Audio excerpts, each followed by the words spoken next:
Pick up your gear and open your chests. Throw on your armor and head out on a quest. Hey, hey, it's a brand new day. On the Sword Coast, your allies will help with blades and bows and magic as well. Hey, hey, heroes on their way. Fighting forever against overwhelming odds. Fighting together in favor of multiple gods. Idle champions of the forgotten realms. Idle champions, adventure never ends. Idle champions, get you all out there. Idle champions, you will say it again. Idle champions.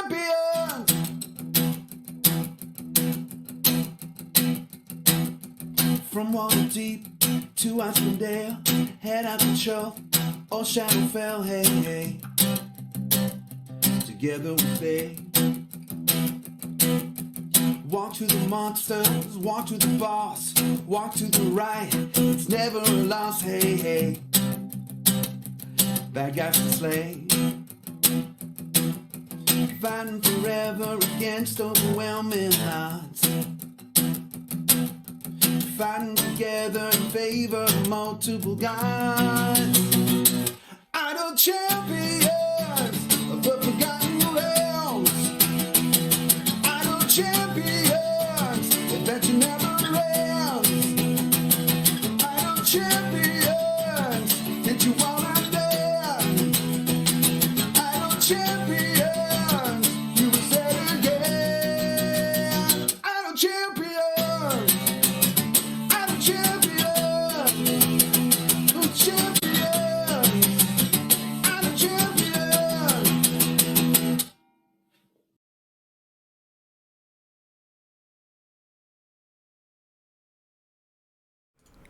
And that's my cue. Welcome, everybody, to another edition of Gaarawarr's Guide, the tutorial show.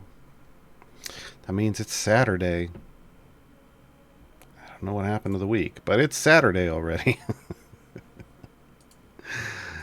Oh boy. Oh boy.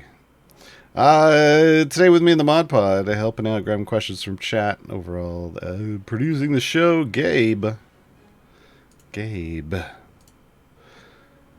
Say hello to Gabe, everybody.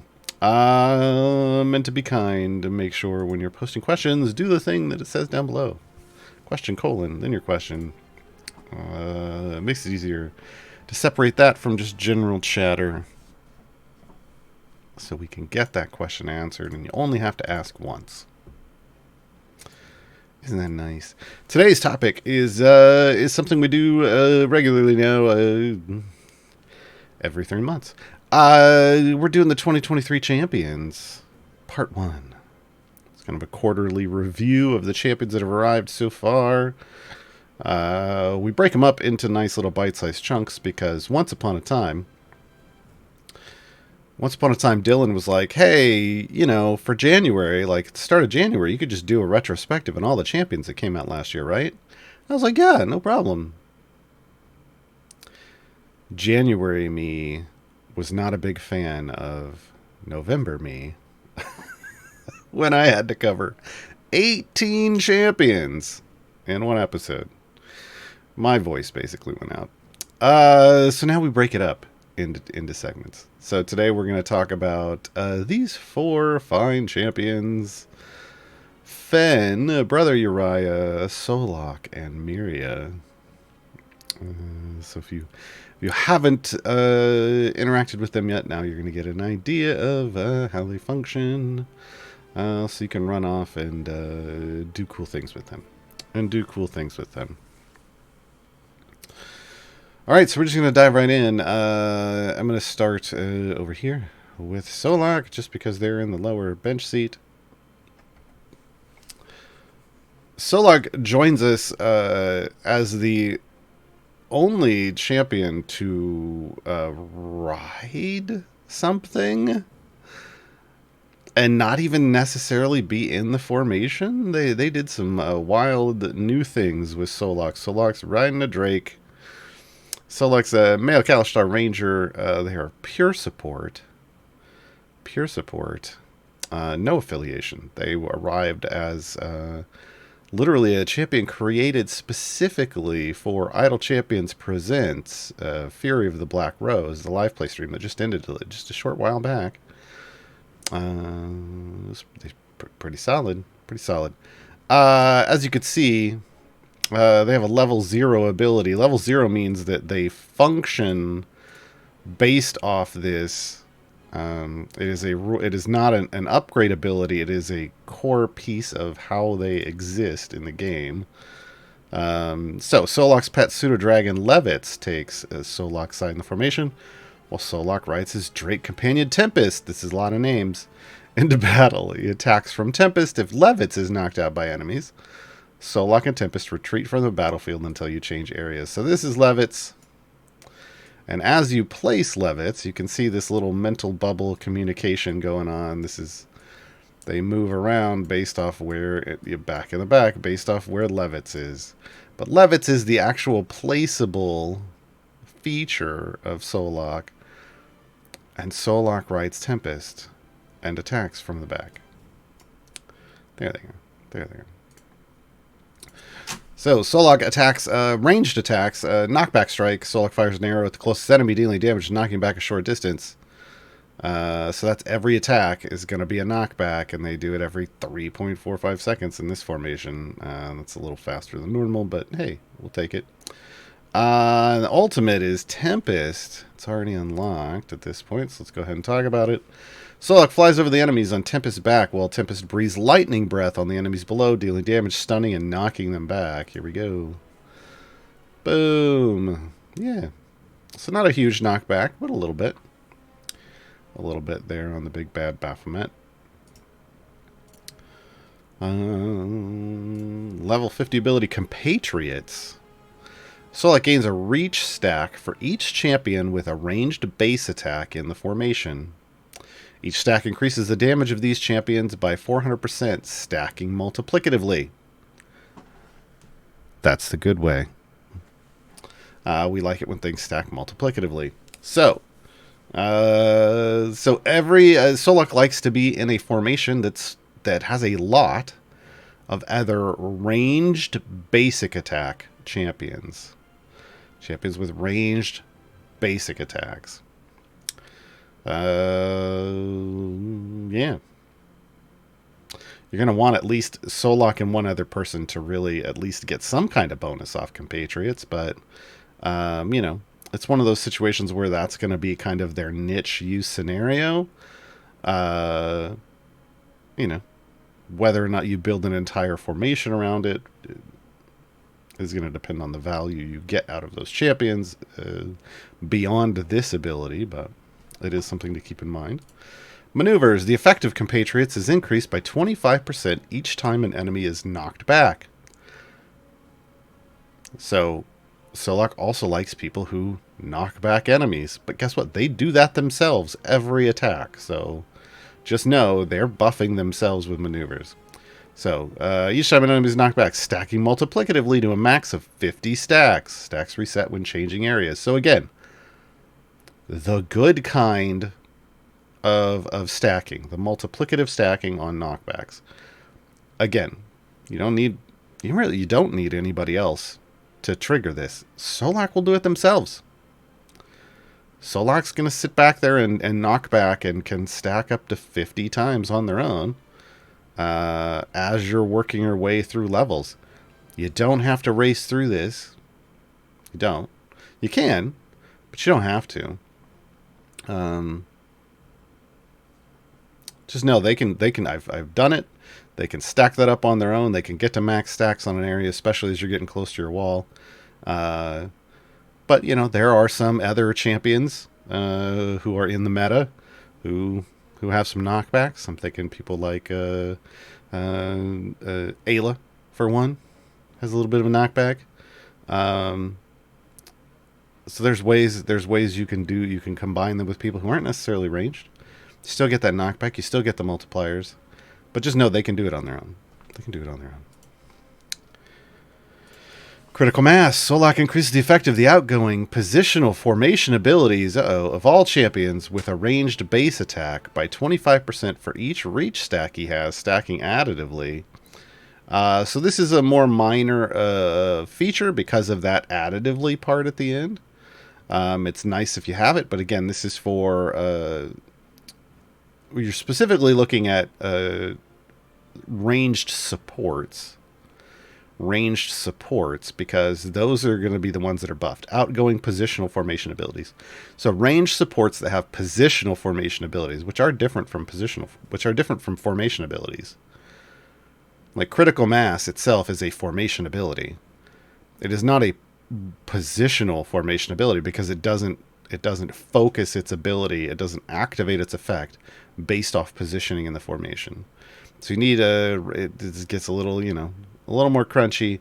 Again, that's probably why it's an additive thing. It's a bonus, not necessarily a requirement. The bigger deal is just, having some ranged supports or even, or having a ranged DPS. That's what Compatrius wants. When you have Solok in the formation, you really want a ranged DPS because that's the straight DPS buff. And then maneuvers is the knockbacks, right? So Critical Mass is nice, not necessarily the thing you're focusing on. Blitzing Barrage. Each time a champion with a ranged base attack attacks, there's a 5% chance per stack of reach that their base attack cooldown is instantly reset. So this is a hurry up and attack faster ability based off the number of ranged champions in your formation. Again, you're going to want to build around a ranged DPS with Solok, so what you're trying to do is get that DPS attacking as quickly as possible.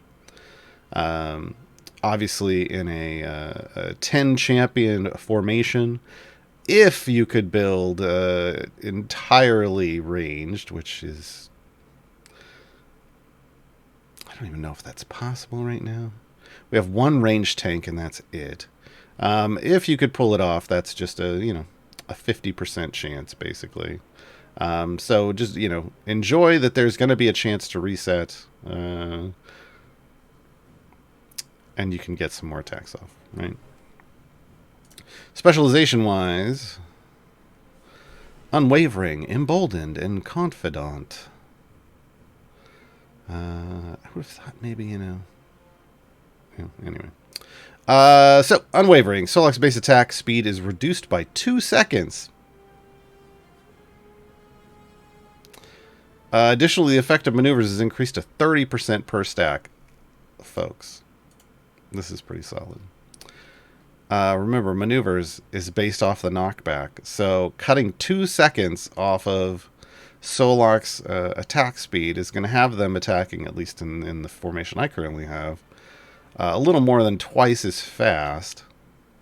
It's also increasing the percent that you get back every time you knock back. So this specialization is effectively a way to maximize maneuvers and get the most out of it. Even just with Solaak on his own, again, you're gonna be doing twice as many attacks, roughly. So you're going to be stacking up those maneuvers pretty quick. Emboldened, Solak's normal attack deals damage to all enemies in a small radius. So you're creating an AoE, and all enemies hit take an additional 400% damage for 5 seconds. So this is an AoE damage and AoE debuff. And remember, Solak's normal attack knocks back. This is great for when you're doing deep pushes. This is Unwavering feels more like you can push and complete a variant, and you just want to do it as quickly as possible, and thus get those maneuver stacks built up as quickly as possible.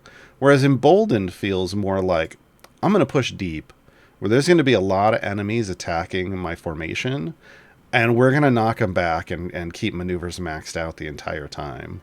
And they're going to take additional damage. I like that.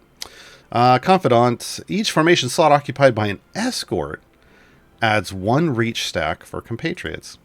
So this is a bit like Desmond. You're getting a bonus based off having to deal with escorts. It's not the straight up damage bonus you get with Desmond, though. This is you're getting those reach stacks, which is helpful, and is going to let you count more for these abilities that function off of reach. So it is going to boost your damage. It can directly boost your damage to a certain degree, but it's also going to allow you to get more things like critical mass, like maximizing things. So it has some interesting interactions. You really want to see how many. It's basically free reach stacks. You want to know how many it's going to have, because you have to make up for the fact that you're not getting some bonus damage over here. You're not getting those AoEs. You're going to have to rely on the knockbacks, basic knockback situation of your formation. That's what's going on over here. Right. I'm just going to go ahead and attack real fast.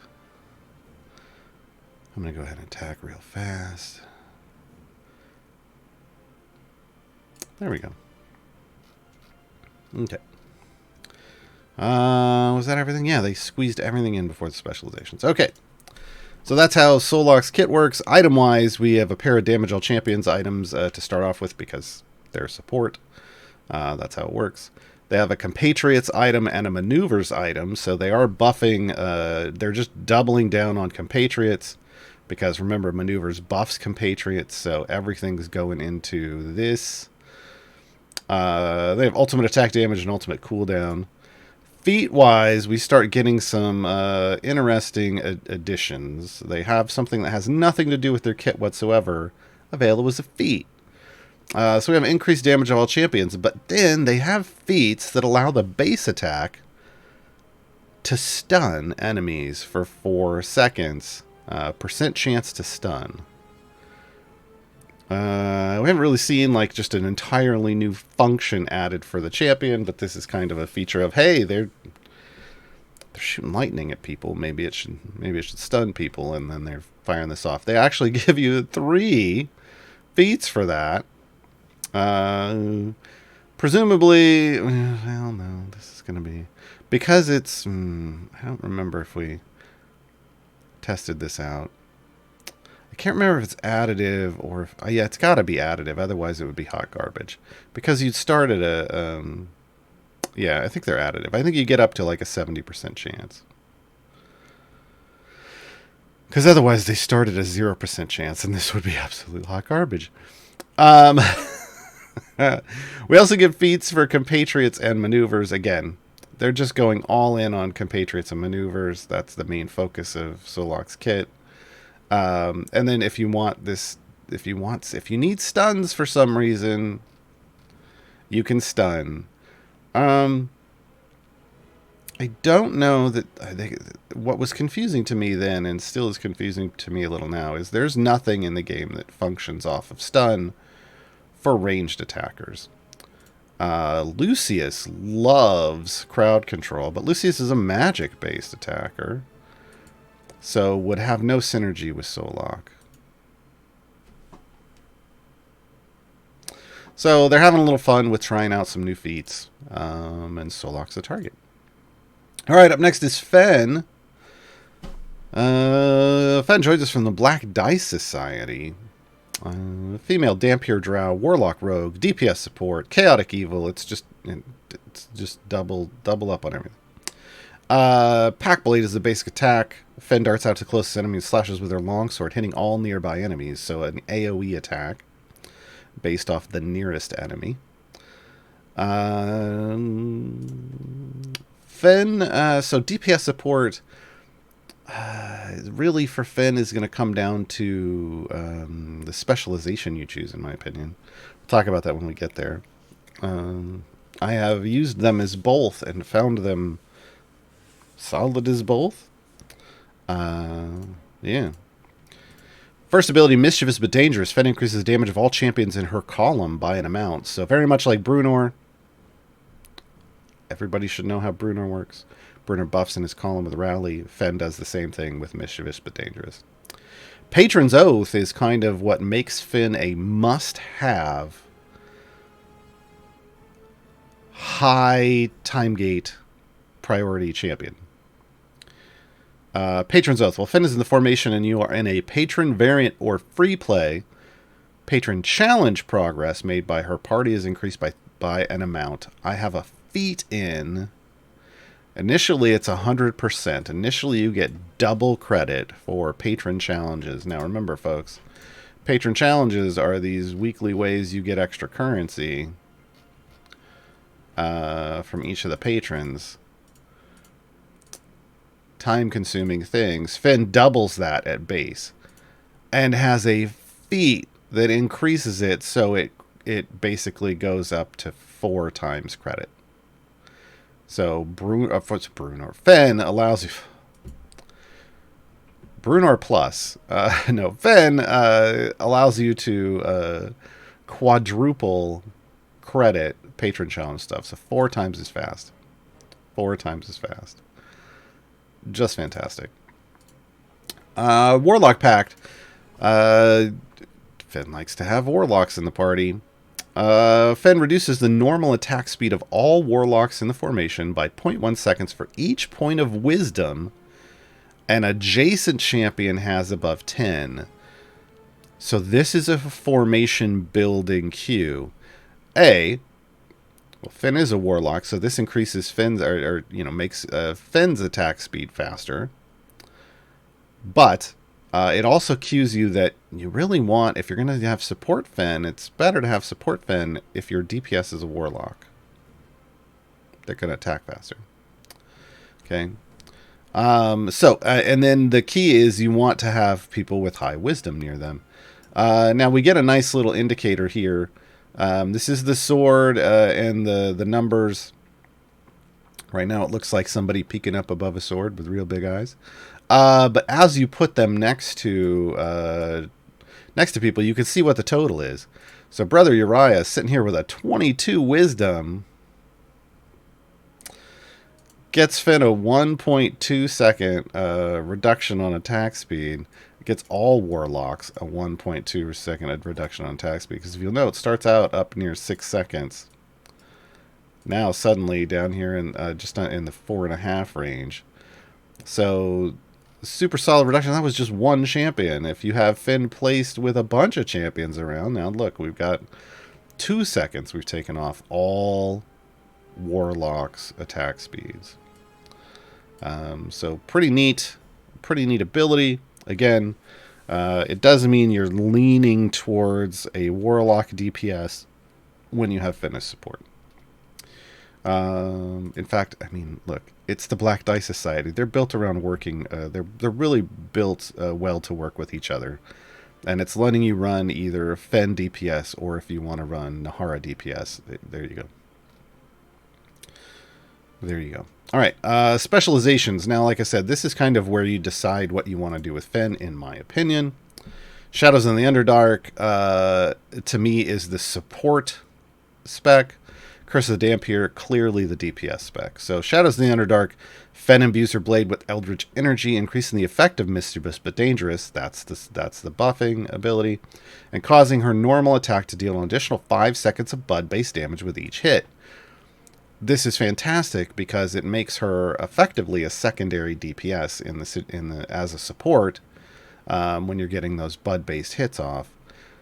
Not as great as being the person setting Bud,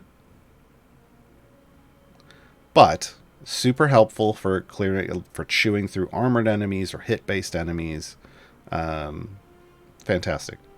So Curse of the Dampier, straight up damage. Finn embraces her Dampier heritage and increases her damage by a large amount.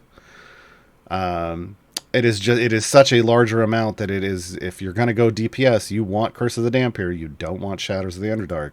The buff is way bigger. So it's just telling you, hi, I'm the DPS now. That's where, if you choose the Curse of the Dampier, Finn wants to be your DPS. Finn's Mischievous but Dangerous does buff herself. It's the damage of all champions in her column, and she's in her column. So everything about Finn works as a support or a DPS. There you go.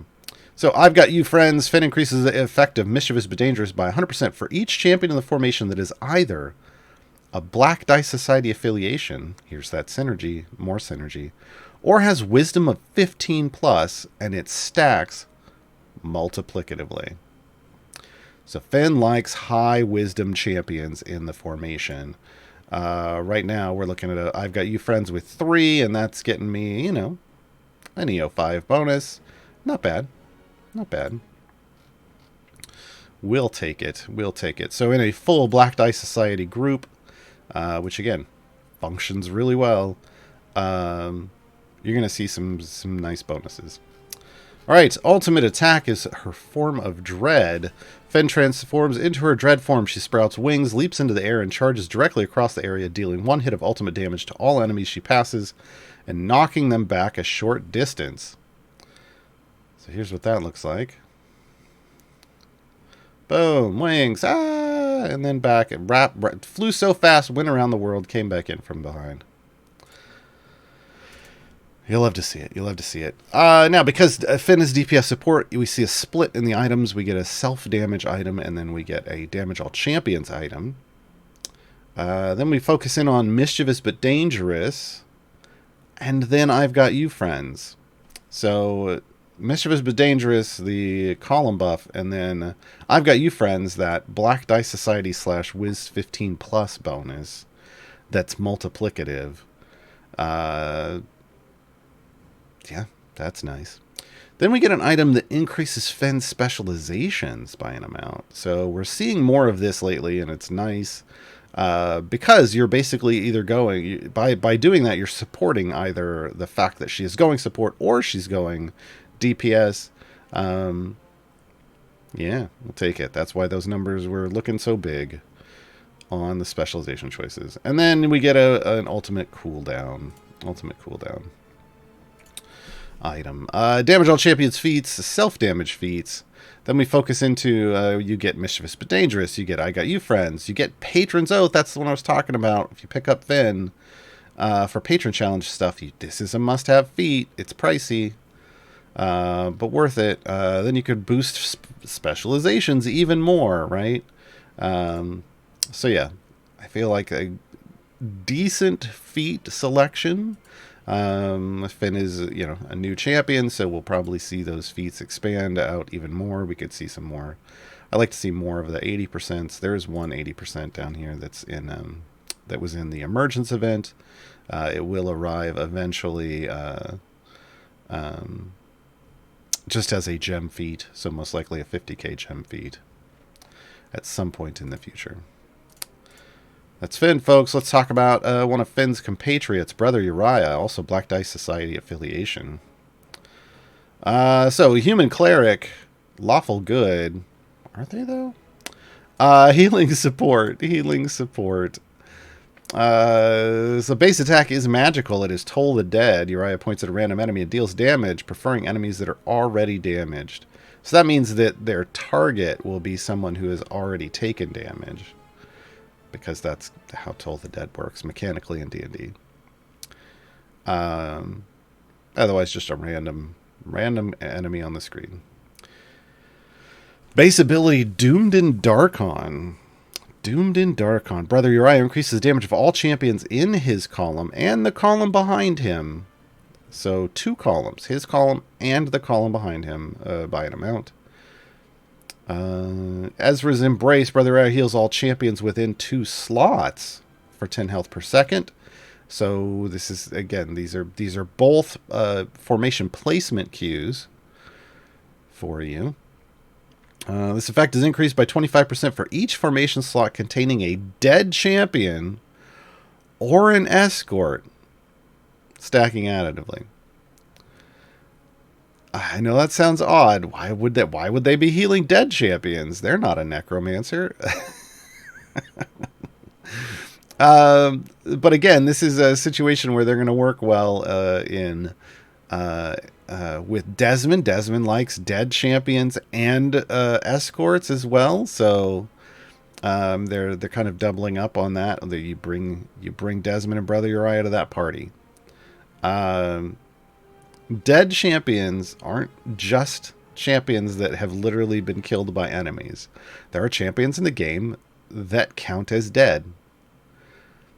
Spurt functions best when you kill them with their ultimate and they are in spirit form, counting as dead. That's one right there.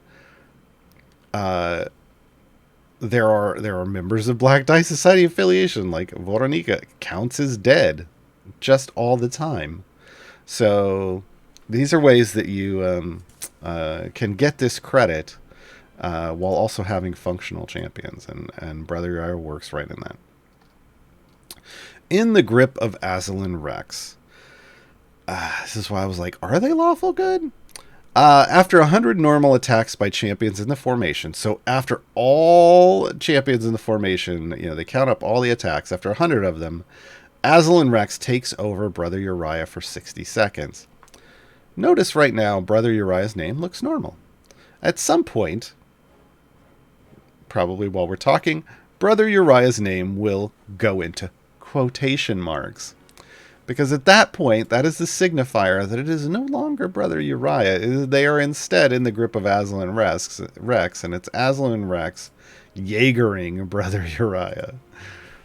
So while controlled by Azalin Rex, Brother Uriah increases the damage of Nahara and all evil champions.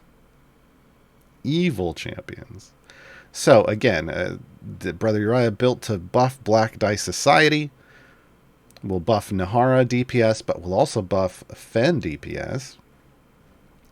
But will also buff other evil DPS. There we go. There's the quotation marks. But will also buff other evil DPS. So, even for a lawful good champion, you actually want them in a formation that has an evil DPS. You're going to get the most out of them in that situation. Can they be used in other formations? Sure, but you're leaving buffs on the table, right? All right, specializations. Book of Exalted Deeds versus Book of Vile Darkness. I wonder where this is going. Brother Uriah reads from the Book of Exalted Deeds, making undead and fiends his favored foes, and all champions deal an additional amount of damage to them. So this creates favored foes. Favored foes are a mechanic that work well with Heroes of Baldur's Gate. They love their favored foes. Undead and Fiends, Undead, Neris, just by default loves Undead as one option. Turiel isn't even a hero of Baldur's Gate, but Turiel has a favorite foe mechanic, hates Fiends. So there's champions that are going to work well. I mean, there's more than that, but there's champions that are going to work well with Brother Uriah when you do Book of Exalted Deeds. And that's a straight up buff to all champions. So if you are using Brother Uriah with a non-evil champion, there's a potential buff for you. Now, let's say you're going all in on this whole Azalin Rex deal. Azalin reads from the Book of Vile Darkness, increasing the effect of In the Grip of Azalin Rex by an amount. It's not as much as Exalted Deeds, but if if you just want to go evil, there's a path for you. There's a path for you. I'm going to go Exalted Deeds, though. I'm going to go Exalted Deeds. Goo, stop hitting me with that thing. It's annoying. Yeah, okay. Ultimate Blade Barrier. Brother Uriah creates a wall of whirling, razor-sharp blades of magical energy and sends them flying across the area. The blades come to a short distance in front of the formation, forming a barrier that lasts for 10 seconds. Each time an enemy passes through the barrier, they take ultimate damage. Here we go. Boom. It goes all the way back here, and then anytime they walk through, it pushes through, and then anytime somebody walks into it, they take damage. So just know, even though it says... he does create it right in front of them. It says the blades come to a stop a short distance in front of the formation. No, they don't. They go real far from the formation. They go all the way over to the right side of the screen. Oh, Demogorgon. Oh, no, Demogorgon. So just know that the text here isn't necessarily accurate. It is definitely... it definitely crosses the screen and goes all the way to the back. definitely crosses the screen. Definitely. Item-wise, 1, damage all champions items, and then we get specific with it. You get Doomed and Darkon item. You get an Ezra's Embrace item. You get In the Grip of Aslan Rex. And you get Specialization item. They're just like, let's just boost all of the things. And then Ultimate cooldown reduction. So they're not even going general stuff. They're boosting each of the abilities and the specialization options. Feat-wise, damage all champions because they're support. You get Doomed and Darkon. You get Ezra's Embrace. You get In the Grip of Aslan Rex. There's a lot of In the Grip of Aslan Rex. It's almost like they're telling you, hey, use this champion with evil DPS. And notice, these are buffed in a different way. In the Grips of Aslan Rex goes 40, 50, and 100. That's odd, right? Normally we get 20, 40, 80 for a regular boost, or for healing, this should be a plus sign, as should this. These are the healing feats. Then you get 15 and 30. For whatever reason, they went 40, 50, and 100? Sure, okay. They're really focusing you in on using Brother Uriah with evil champions. Is basically what you can take from that. Speaking of evil, let's talk about Miria for a moment. Miria is the newest tank added to Idle Champions, and you're going, but Gaarawarr, if she's like, she looks like skin and bones, how's she tanking, and why do you have her in the back of the formation? Miria is a female Shatterkai necromancer. I don't care what this stat. I mean, this says elf Shatterkai, but then it says wizard. Necromancer. Miria brings good things to life. Good things? Well, good things. Things that tank for you. Lawful evil tanking support. Here's what Miria does. See this friendly little chap? Or friendly little one-armed chap with an axe at the front of the formation? That's a zombie. Miria summons that, parks it in front of anyone at the front of your formation. And they do have to be at the front. You can't just say, hey, this is my new front line. They have to be in the first column. And that zombie helps you tank. You don't even... Miria breaks the rules of the game because you don't even have to have, technically, a tanking champion in the front line now. Miria will tank from the back. Does it make tanking even better? Oh, yeah. But just know, this creates situations where you can make non-tanks far less squishy. Let's go into that. So, first off, base attack, Ray of Sickness. Miria fires an energy ray at the nearest enemy, dealing 1 hit of damage, and reduces its damage by 50% for 6 seconds. This doesn't stack. It is always on the nearest enemy. So it's always whatever is directly threatening your formation. Most effective against bosses, like when you've killed all the junk and then you're killing the bosses, because you're cutting the damage in half. And that's on top of what we're about to talk about happening in the kit. So, Mage of High Sorcery, the base ability, Miria increases damage of all adjacent champions by an amount. So Miria does want to be next to the DPS. In fact, if we want to switch this around... technically, this kind of situation would be better more like this. So we stay adjacent to our DPS. Our DPS is getting, lots of buffs, yada, yada, yada. Zombie bodyguards. While Miria is alive, a zombie bodyguard that shares hit points with Miria appears in front of each champion in the frontmost column of the formation. What does shares hit points with Miria mean? It means when they take damage, when the bodyguards get hit, Miria is the person that takes the damage.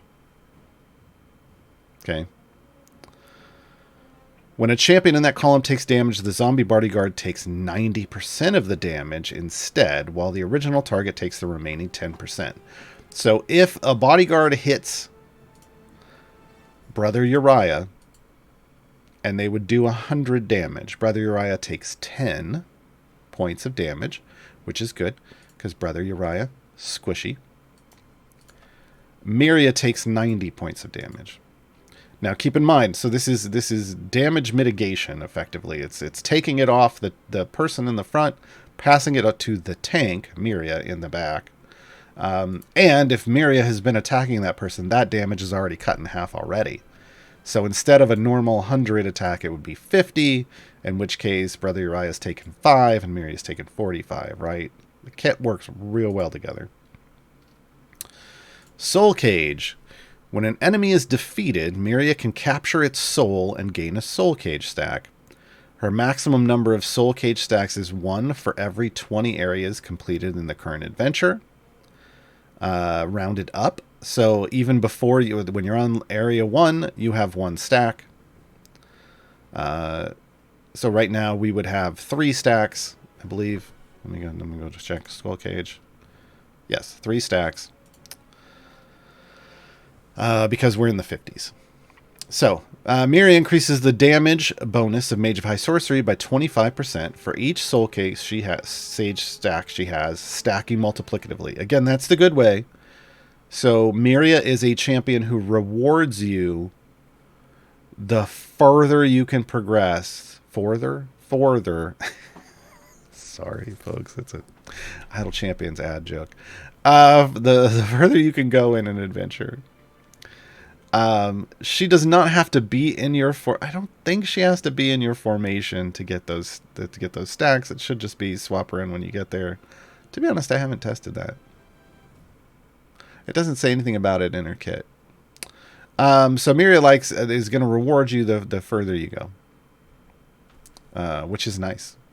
That's nice. Specializations: methodical, intellectual, or independent. These are effectively, I'm going to explain each of them, but I want you to understand the buff here is the same. It's all buffing Mage of High Sorcery for the same amount. So really, they give you the nice little helpful numbers at the bottom. Really, you just want to pick the higher number. Who has the most champions? The methodical buffs based off lawful champions in the formation, intellectual buffs based off int 15 plus champions in the formation, independent buffs off unaffiliated champions in the formation. It's really just pick your poison. Like who do you have the most of, and you select that. I'm just going to go methodical because it was a tie.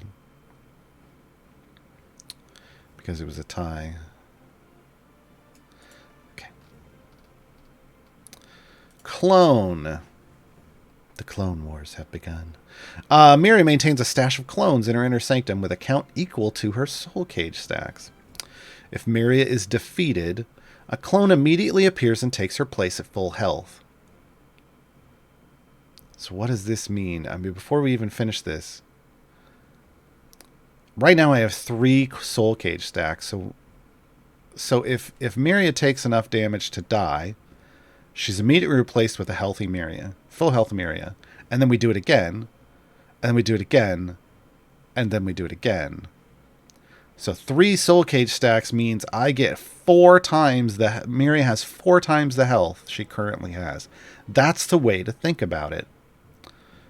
Your current one, so whatever the number of Soul Cage stacks that you have are, plus 1, the original Miria. This does not mean Miria dies. Who she is moves into the clone. She lives on in a new body. It is not she takes on a dead form. So this does not trigger any kind of death scenario. It is basically she's going to run down to 0 and immediately top off, and you're going to -1 soul stack. Well, -1 clone. Excuse me. It does not reduce her soul stacks. That's important. Her stash of clones are regenerated when the party changes areas. So you get all of that health back every time you change to a new area. For each clone summoned in the current area, the effective Mage of High Sorcery is increased by 25%, stacking multiplicatively. Again, Miria rewards you the further you can progress in the game, because she's going to have an outrageous number of soul cage stacks if you're pushing to like 1,000 or higher. And then every time she consumes a soul cage or a clone, she's buffing her main buff 25% multiplicatively. So giving you huge damage for the fact that you're currently not clearing an area faster. And that damage just keeps going up and up and up the further you can progress. Life transference. Miria increases the health of all other champions by 1% of her max health for each soul cage stack she has, stacking additively. So normally, this is the tank health share. Normally, tank health share is just like, hey, you get 25%.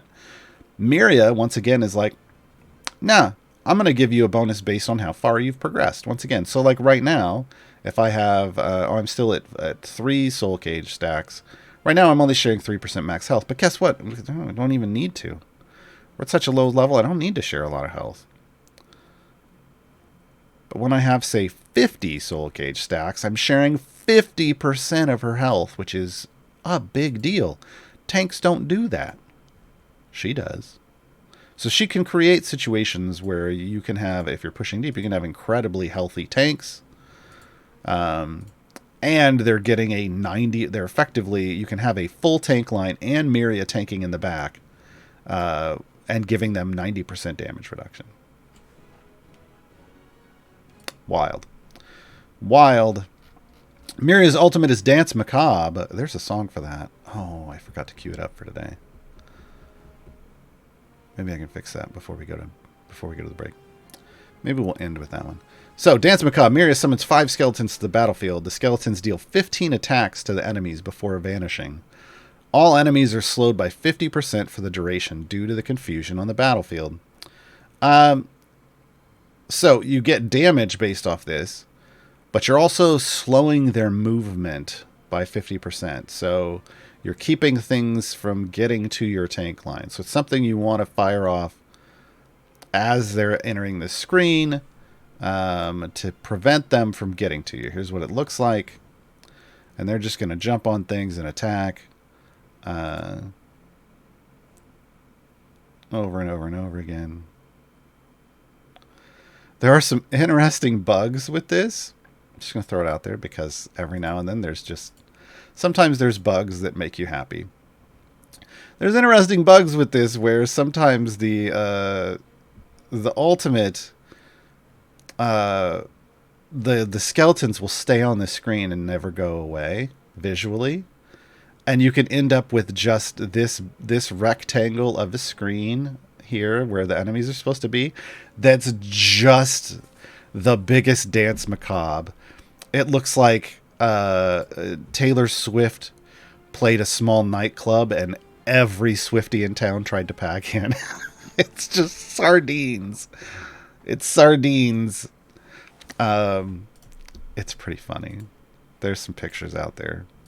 Find one. Yeah, they'll fix it eventually if they haven't already, but it's a good time. It's a good time. Item-wise, damage all champions, and then we go straight into getting specific. Mage of High Sorcery, Soul Cage, and Specialization Boost. So this is basically just Mage of High Sorcery again. Ultimate attack damage and ultimate cooldown. Taking support, so we're going to see damage all champions. Then we're also going to get health of Miria. Then we're going to go Mage of High Sorcery. There's 3 of those. That's the big one. There is a Soul Cage feat, and then there's a Charisma feat. The Charisma feat helps you qualify for Zariel. Patron Zariel.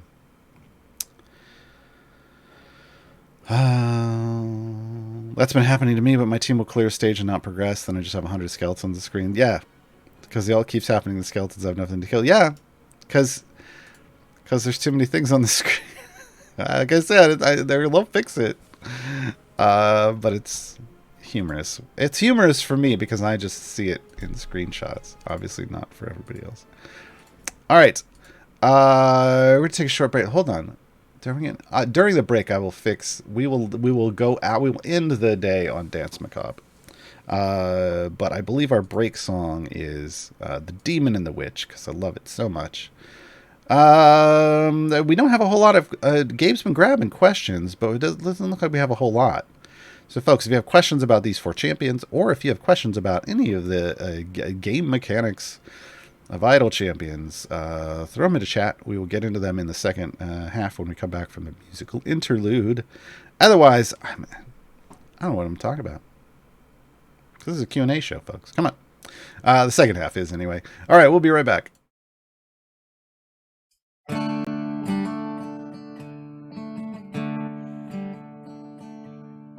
Hear the hideous laughter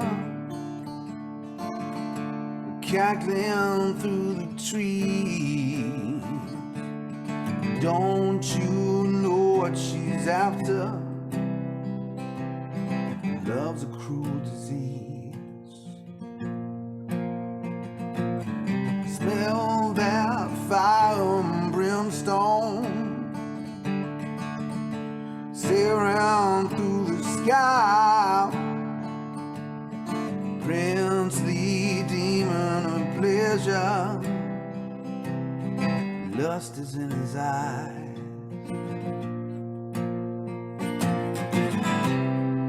The choice not fair or wrong. Seed has been sown. Equal parts of love and hate. The demon and the witch. Together they twist their fate. Yeah, they can't get enough of it.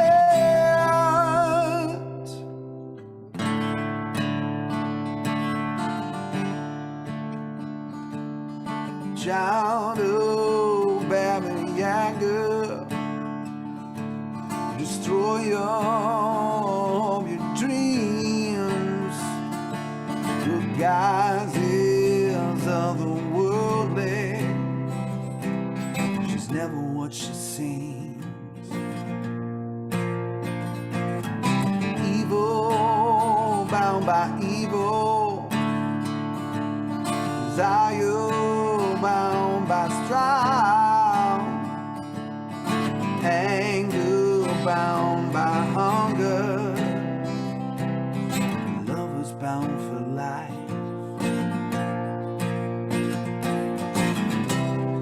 Consort to the queen, mistress to the field. Oh, parts of love and hate. The demon and the witch. Together they twist their fate. Yeah, they can't get enough of it. Now she goes by many names. Now he'll never be the same. Now her power runs low. Now the only thing he knows is equal parts of love and hate. The demon and the witch. Together they twist their fate. Yeah, they can't get enough of it. Oh, they can't get enough of it.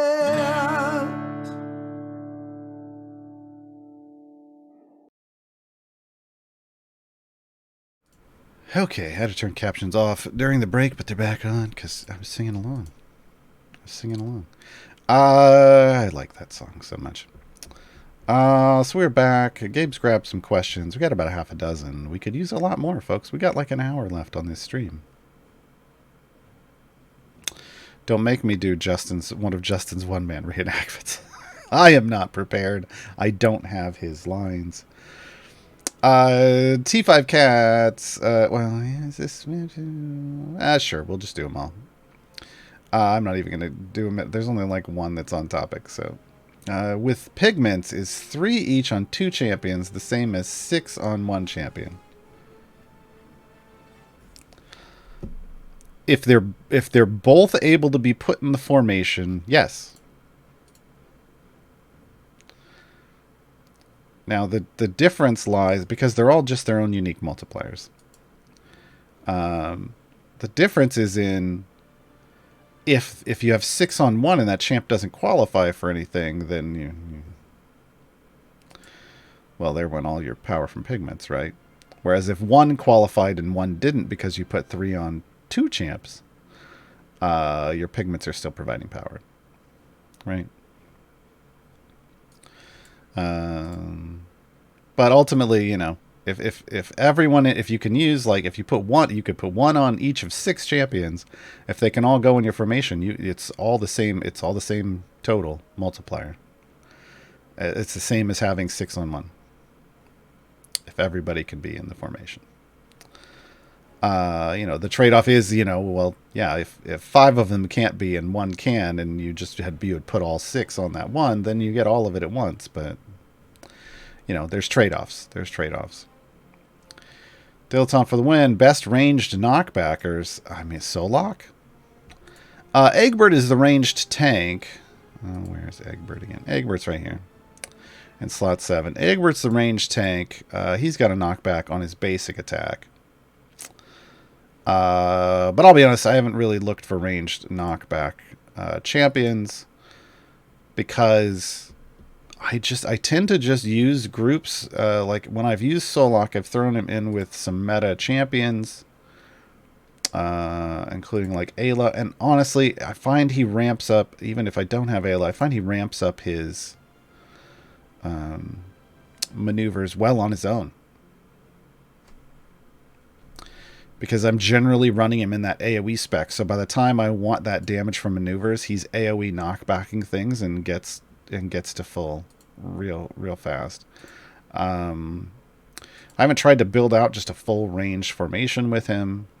I found he just fits in well as long as my DPS is ranged, which means as long as my DPS is Zorbu. I mean, he's the big heavy hitter for ranged. So if I'm running Zorbu DPS, I'm running Solok. I can run Solok support. So that tends to be what I do. But yeah, there are some ranged champions out there, more ranged champions out there, and there are some that have knockbacks.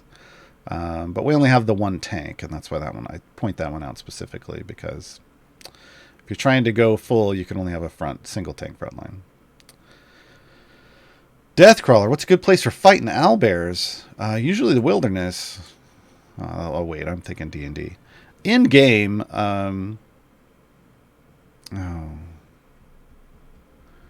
why is it? Somebody told me this. There's multiple places. First off, there are a lot of places in the game where you can do owlbears. I think like the first adventure, Giantsbane Tavern on Icewind Dale, has snowy owlbears, and they count. But there is an adventure in Sword Coast, and folks, is it Cursed Farmer?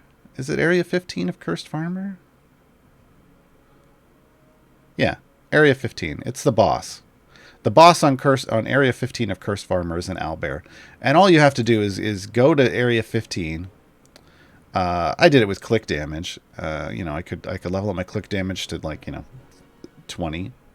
And then I just got to 15, turned off my auto progress, and then just sat there and killed it 100 times. What we're talking about is there's a season quest for killing 100 owlbears. That was a super easy way to do it. It was over real fast. With a speed potion, it was over real fast. Yeah. So you don't have to look far. You can get it in Sword Coast if you want. Spicy Corsair asks, how do I increase the number of Turiel's orders demand buff? Turiel. Hop in here real quick.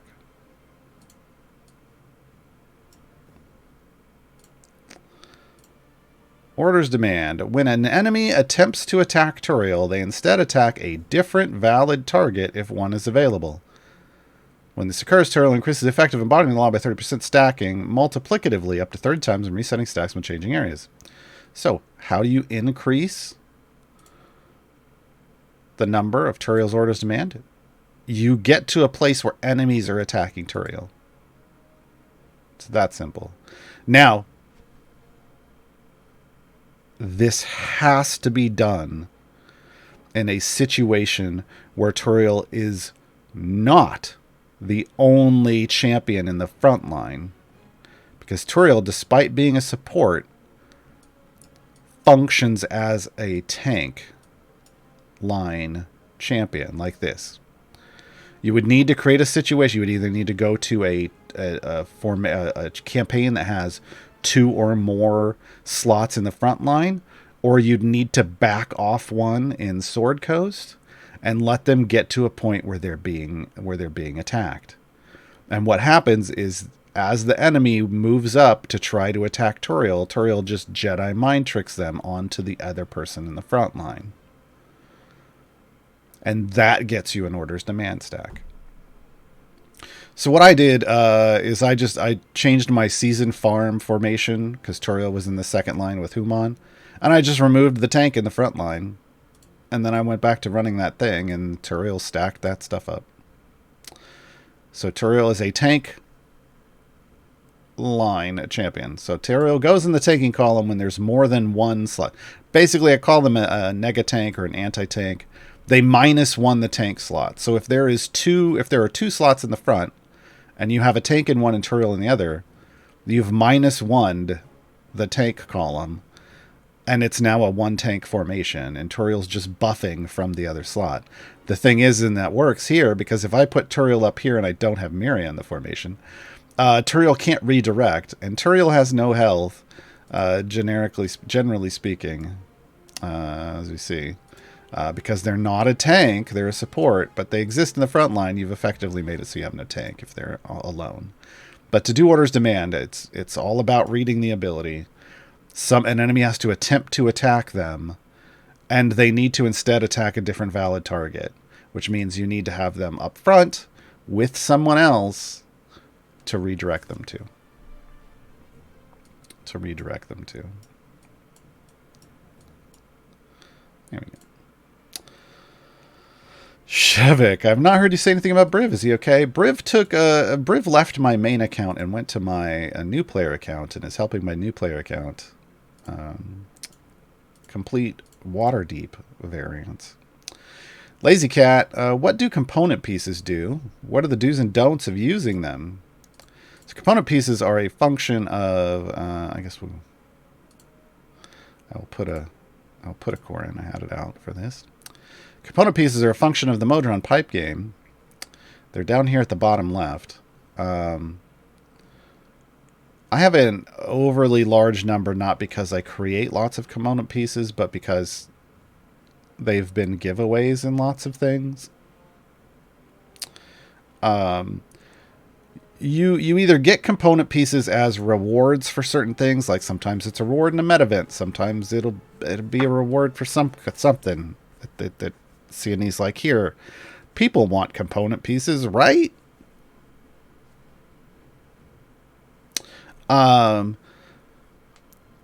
Component pieces upgrade pipes.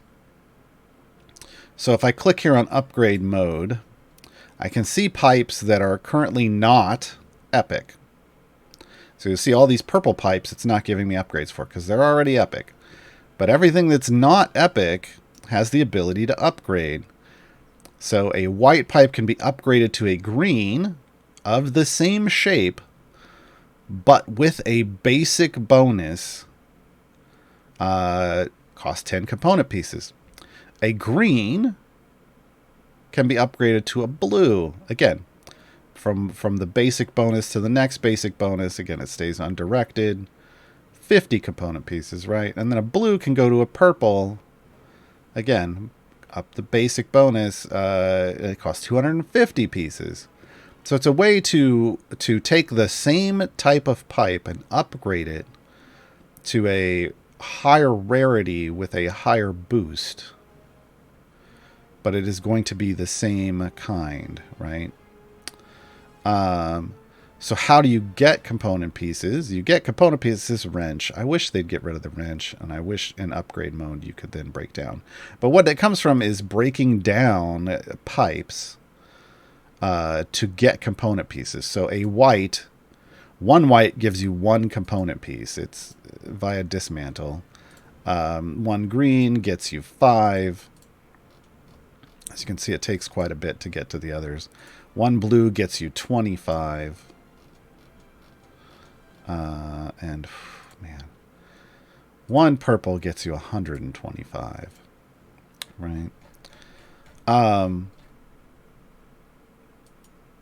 I am of the opinion,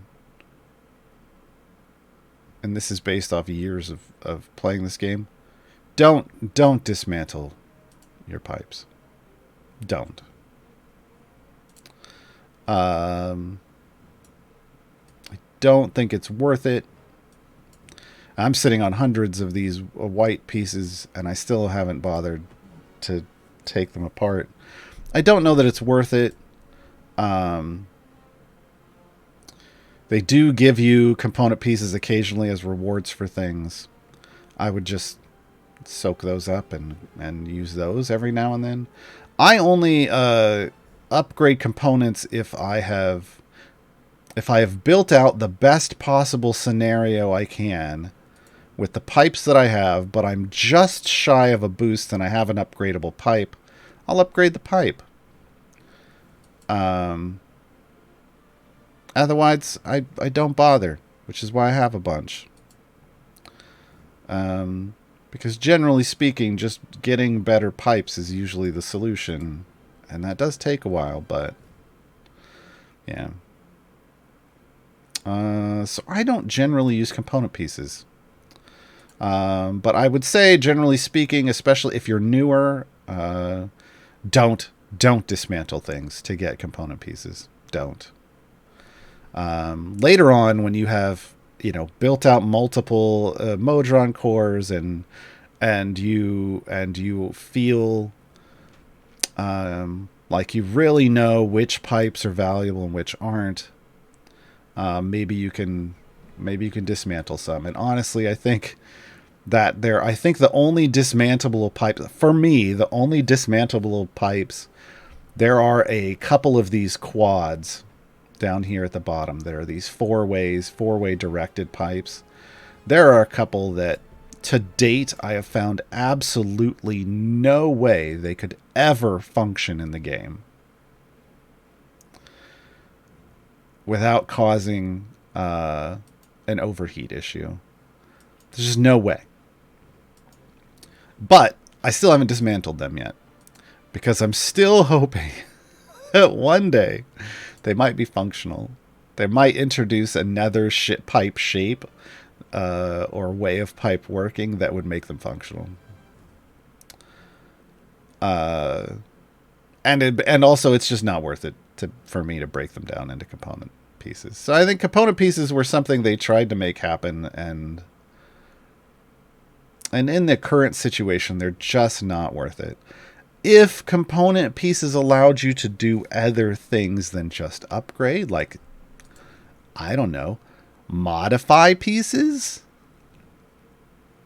Like, what if component pieces modified pieces you already had? I think that would be more interesting and useful for players. Currently, I don't think there's a whole lot to do with them. It's just better to get more Modron chests. And you get Modron chests, you get one each week from the patron shop. That's where you get your Modron chests. And then now they're in seasons. They're in the season shop as rewards. Like, see, here's some down here, and then tier 11 currently has a bunch. So currently it just feels like better to just not dismantle things until you are an expert at the pipe game and know that you won't be screwing yourself, basically. Belswin, which of the 4 of these champions is your favorite and why? Wow. Which of your children is your favorite? Well, they're not my children, but I don't know. I would say the 2 I use the most are Miria and Fen. Miria and Fen. I think Miria, I love, I think we've been waiting a long time for a tank that truly functions differently than other tanks, and Miria's it. And Fen, obviously. I mean, not even just the patron stuff, but I find Fen as a DPS enjoyable and functional. And Fen as a support. I'm loving this trend now lately of supports that have like a specialization option or even just base in their kit that they do bud-based dots. They're great for things like this, like these multi-hit creatures, because they just chew them up, or at least they're supposed to, and bosses and stuff. So, yeah, I'd say those 2 are the ones that are getting the more use from me, the most use from me.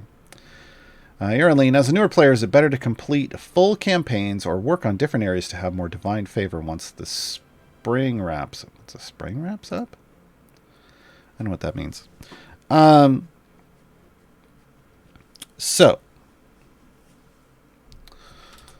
Oh, oops. I just deleted the whole question. My thoughts on this are kind of in my new player reference, which is a guide that's up on the subreddit.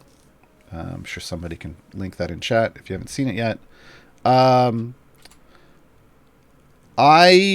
don't think that there's fully completing a campaign to me means doing all of the adventures and variants. And so my answer in that regard is no. No, I don't think you should do that. I think it's a kind of a horrible waste of time. When I start out, like I just started a new account on March 1st, I work my way through these. I work my way down to here to Underdeep Cartography. I unlocked Dritz and Overdue Rendezvous, and then I got myself a little more favor, because I wanted to get specifically this blessing, Gem Hunter, as soon as possible. Got myself a little bit more favor there to get this blessing, and then I bounced to Tomb of Annihilation. And then I started doing tomb stuff. That's kind of the way I treat campaigns. I hop into them to grab easy to grab. There's my voice. I hop into them to grab easy to grab things, and then I move to the next one. And by easy to grab things, I mean things that are going to give me functionality and power to help me complete the next thing in line. And I created a milestone system that basically focuses on the evergreen champions, because that's a good indicator of like a good way to pace yourself. Yeah.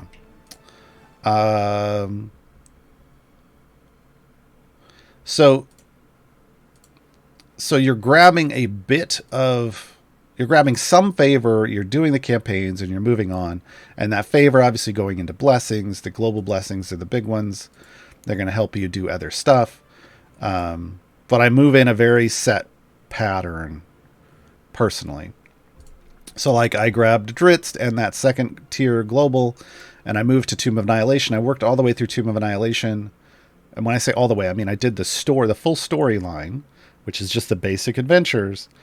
Then I went back and I did very cherry-picked variants to be able to access Azaka and unlock Azaka, who's a slot 12 evergreen. And then I did a couple more cherry-picked variants to be able to unlock Dragonbait. Once I unlocked Dragonbait, I then moved to Waterdeep Dragon Heist. Same thing. I do the storyline all the way to the end for those, because they're not like Sword Course. Sword Course is an infinite storyline, in the sense that they will always be adding new story. Whereas all of the other campaigns that are listed here on the banner, from Tomb of Annihilation down are limited storyline campaigns. So I do the storyline of these, and then I go back and I do whatever variants I need to get the Evergreen, which is slowing me down in Waterdeep because they put Ikoria all the way at the end and then make you get like 45 things for it. It's just ridiculous. But then once I have Ikoria out of Waterdeep, I won't bother finishing or trying to grab more favor or more blessings. I will just bounce to Baldur's Gate.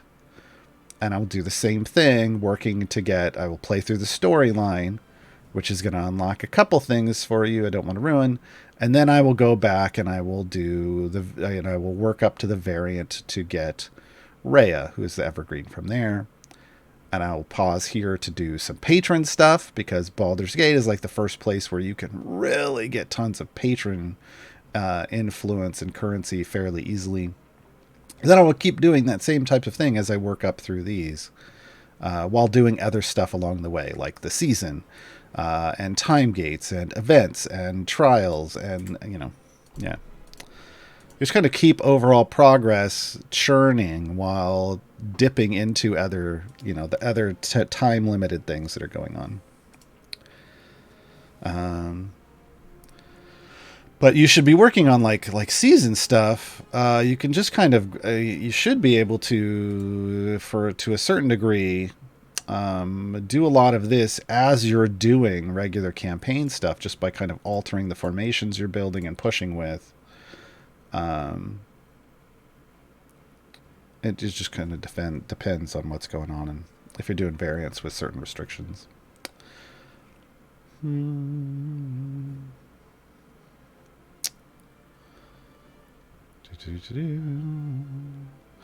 Darzader, pretend you are at tier 10 of the seasonal rewards and your unaffiliated core is already max level. I don't.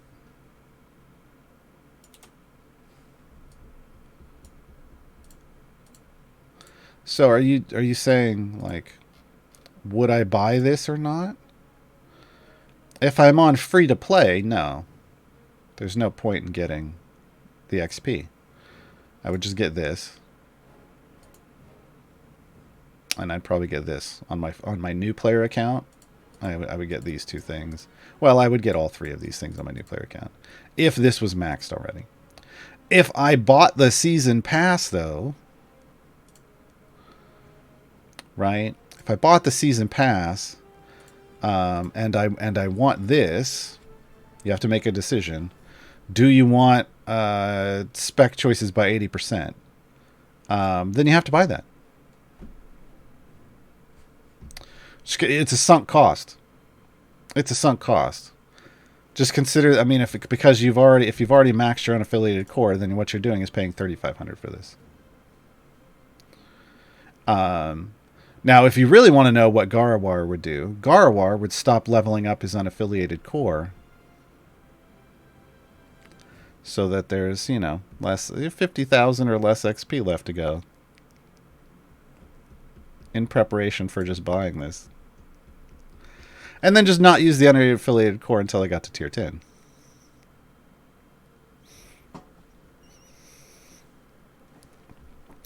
That's what Gaarawarr would do, because that's what Gaarawarr did. I finished leveling this core so long ago. It's sitting at level 15. There's less than... I accidentally used it a little too much. There's less than 50,000 left to go, and yeah, I'll get it. I'll get it with that. Because that's time I was spending in a very specific farming formation. With Nordum in my group to try to level it up as fast as possible.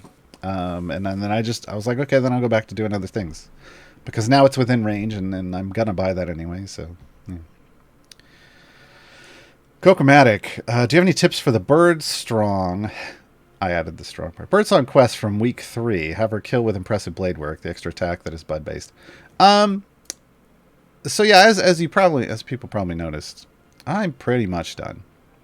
I'm even almost done with Waspiration. So I can speak to this with some level of expertise.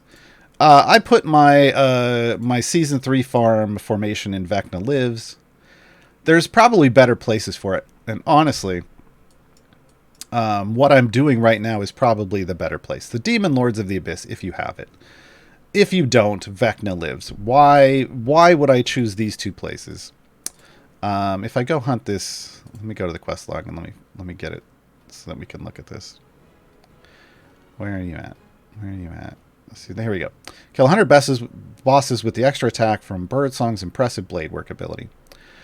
In my opinion, the best way to do this is on hit-based / armored bosses.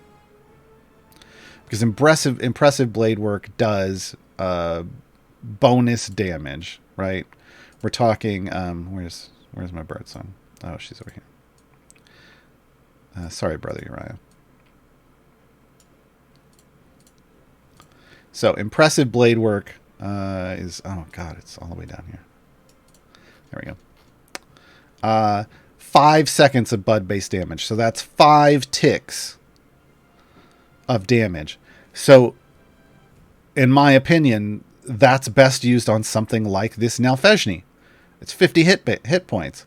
When Birdsong hits it, it just starts, that dot is supposed to just start chunking off health. And because Birdsong attacks less than, in a less than 5 second cooldown, it's keeping it up all the time, and it just ticked off credit over and over for me. Now, I did it on Vecna Lives. Vecna Lives it would have been faster on Demon Lords of the Abyss, because every boss is a Demon Lord. So I would have gotten more credit faster. But I did it on Vecna Lives because of there is a hit-based boss there. It's that zombie T-Rex. It would have been easier to do it on Demon Lords of the Abyss. So finding a place that has lots of hit-based bosses, and then Birdsong is your DPS, should chew through that pretty quickly. Mine completed on its own just while I was sitting in Vecna Lives because of that T-Rex boss. Critter Wolf, worth it to get XP for the core in the season quest, or just let it raise naturally, so grab Modron chests? I think what we're talking about is tier 11. I think what they're talking about is tier 11. I think we're talking about down here. I don't... Stop it. We're talking about this.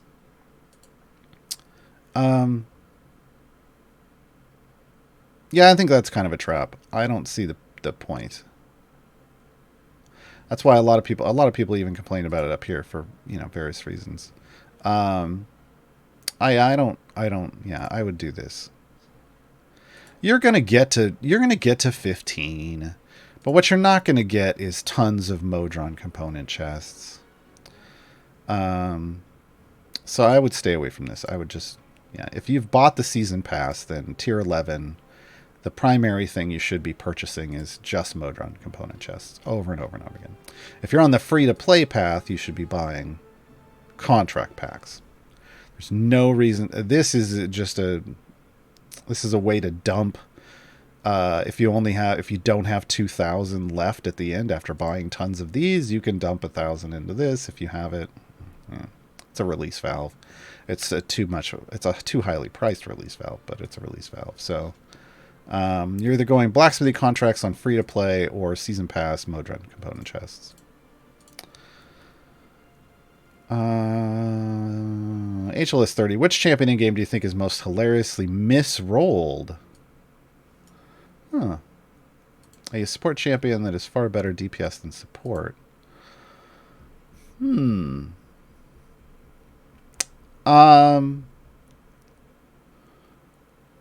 I mean, it's not their full kit, but I will say I think Rosie Beestinger, if she wasn't going to actually be built to do damage, would have been better as a pure support focused on around that whole deflect missile bit, because boy is that strong in the right situation. But it's just not like her ultimate keeps it up all the time for a certain amount of time. She deflects not just ranged attacks but magical attacks, and that's why it's cool. The problem is then the rest of her kit is focused around DPS, and she just doesn't do enough. She does okay. She's a mid-tier DPS. She's not the worst in the game. But I like that. I just saw True One. How to say Penelope? Yes, we pronounce it Penelope because she's OP. Penelope, everything about her kit, to me, says she was supposed to be the DPS of Heroes of the Plains. And at some point, they made her a support instead. But she still holds a solid DPS multiplier, and has a kind of a DPS spec, and can DPS for you. She's part of the super secret DPS club. I just think having Penelope be the DPS for Heroes of the Plains would have been hilarious, and I'm here for it. Yeah. Who else would be like hilariously misrolled? Hilariously is the thing. I mean, I think there's people that potentially are misrolled, but like I think Jamila should have been a tank DPS instead of this DPS bruiser thing they tried to create. I don't think that's hilarious though. I think it's just misrolled.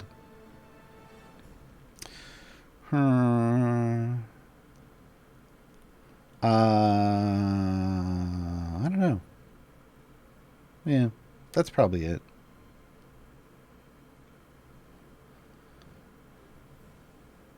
That's probably it. Because I think there are champions who maybe are functioning better in one of their roles than another. Like Warden. Warden is a far better support than they are a DPS. But I think that's just a balance issue. I don't think it's like hilarity ensues from it.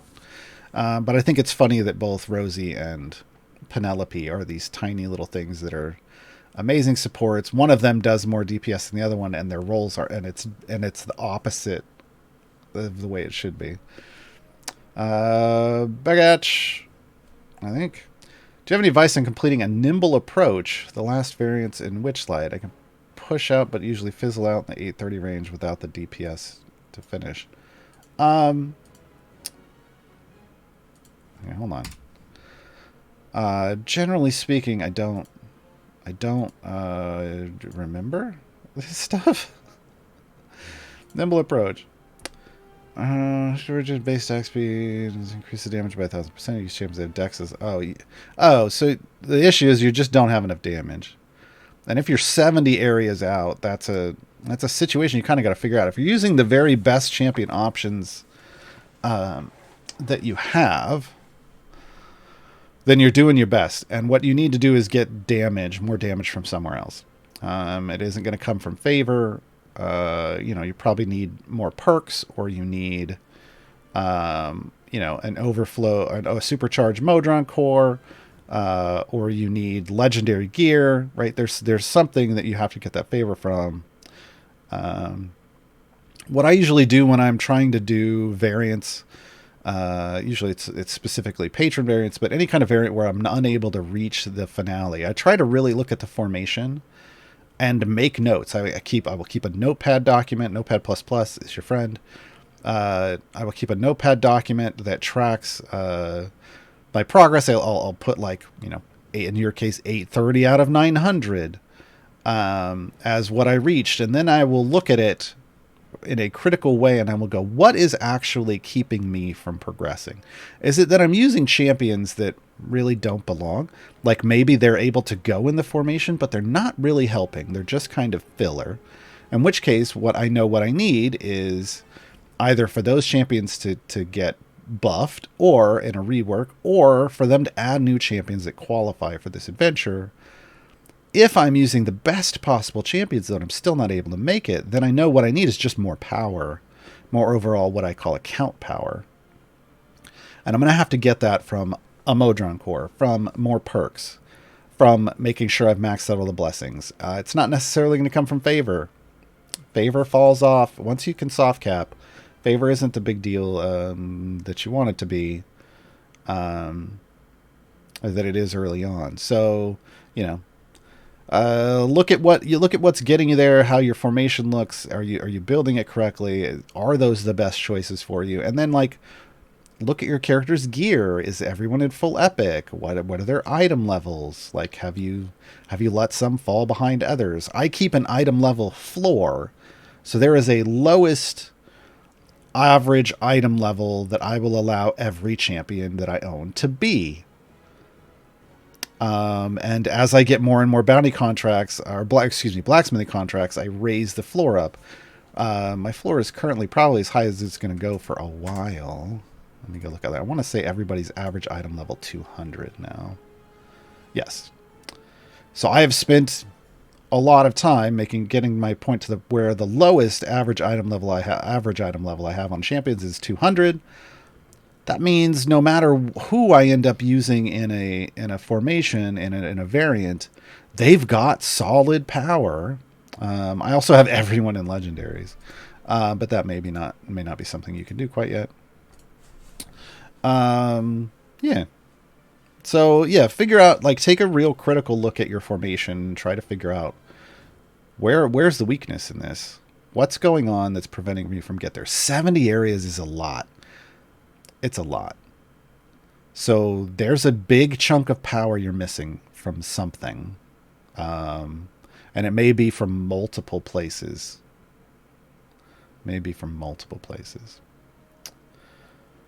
So Philistine in chat say Jarlaxle as a DPS is pretty funny too. No, Jarlaxle is fantastic DPS. Jarlaxle is a new player DPS. That's what he exists to be. He is, if you are a brand new player in the game, Jarlaxle is your DPS and will be for a long time. At the end of like after you have 115 champions like I do, yeah, Jarlaxle isn't your DPS anymore. But that's the way the game's designed.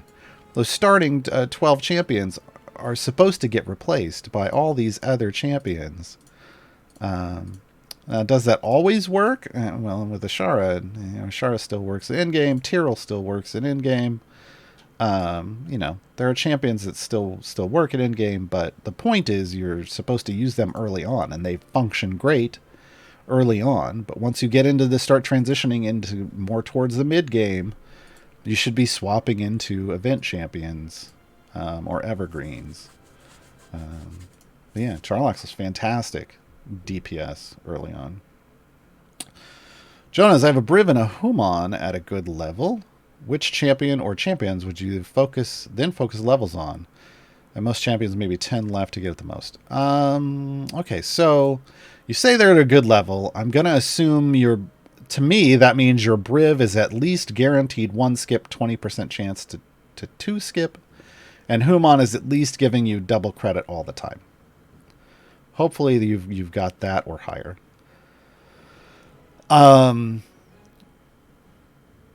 In all honesty, if you have blacksmithing contracts, once you're at that point, ramp your Briv up to guaranteed 4 skip.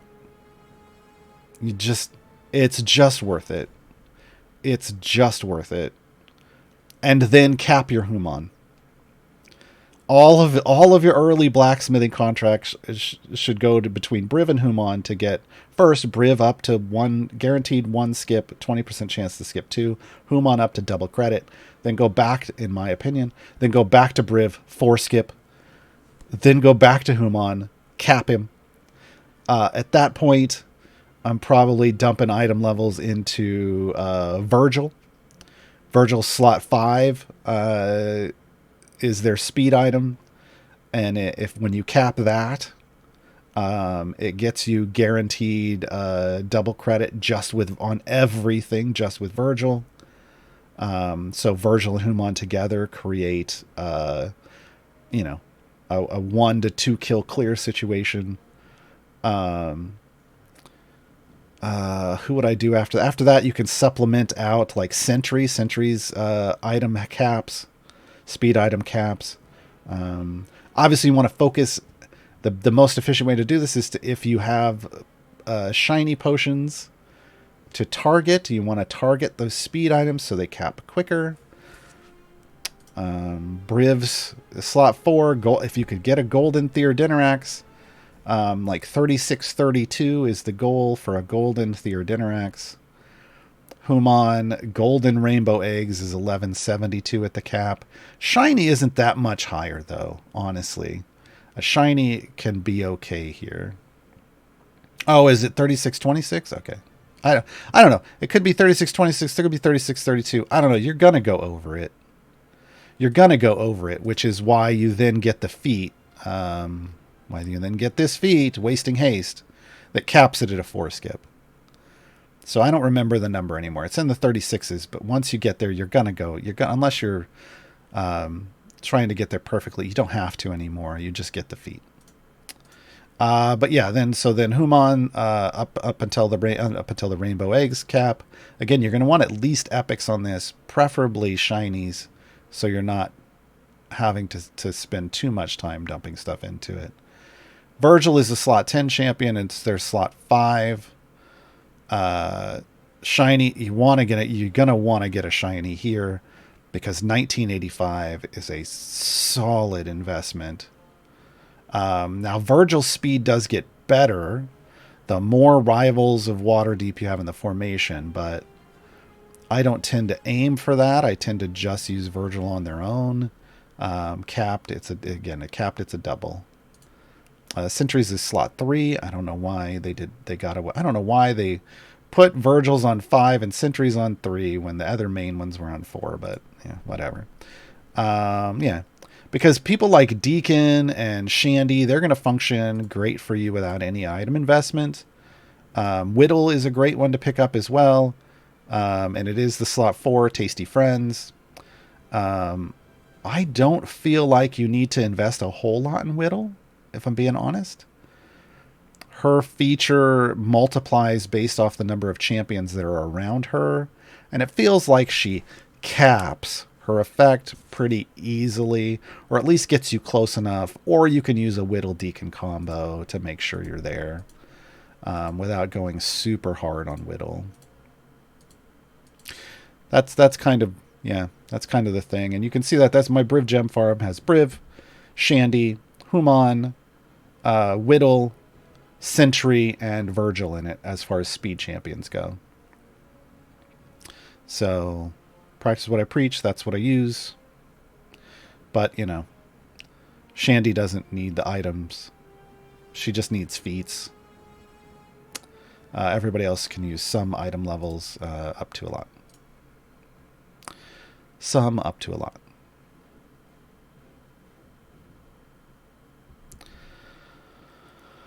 I'm going to answer this. I think this was meant for me. But remember, folks, put question : in front. That way it's easier for us to pull off if you're asking. To know that you're asking me the question, not just asking chat. Someone asked, what are Timegate shards? Well, there aren't shards. There are pieces. Timegate pieces are these little stone pizza slices. The first way you get these is they just drop off a boss every 5 days, 5+ days. As long as you're killing bosses. One of them will drop every 5 days. There's a blessing that then later on that you can get that then makes it 2. You can also get one, once you unlock patrons, you can buy 1 a week from each patron's shop. But these let you open a time gate. Once you have a certain amount, the default amount is usually 6, as represented here by the full pizza. And then you can go back and you can unlock any champion that's ever been added in an event for free by doing their time gate. Now, again, I said the normal default cost is 6. During a season, the champions that were modified in that season and that are featured in that season get discounted to 3 time gate pieces, and thus are priority options. Now, right now, it is a natural time gate weekend, which means if you open this interface and you haven't done it yet, there's going to be 3 options at the top, and they are going to say free. And you can pick one of those 3 options without spending any of your pizza. Pizza, as we know, most valuable resource in the realms. Yeah. Now, there's a lot more that goes into it than that, but I mean, that is the basics of time gate pieces. Bloom Bob, any thoughts in general about the best free time gate choice between Binwin, Dinar, or Lucius? I have another 56 time gate pieces if I need specific support champions for any of this. Man, I would love to recommend Binwin, but I can't. I love me some Binwin, because I love the dwarves, obviously.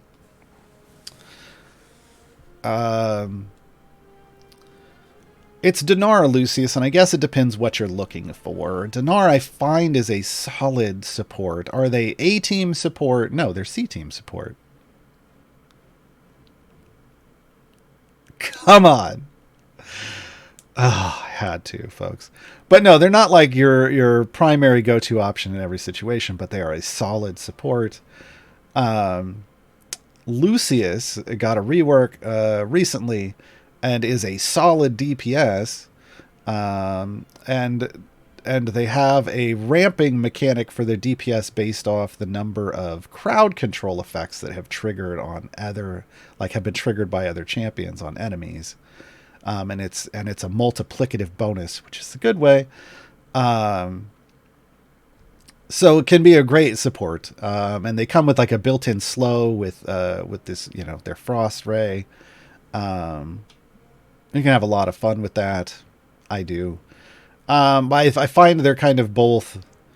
They're both solid options. They may not be the highest level options, but it would be between one of those, depending on what you want. Do you want another fun DPS to use?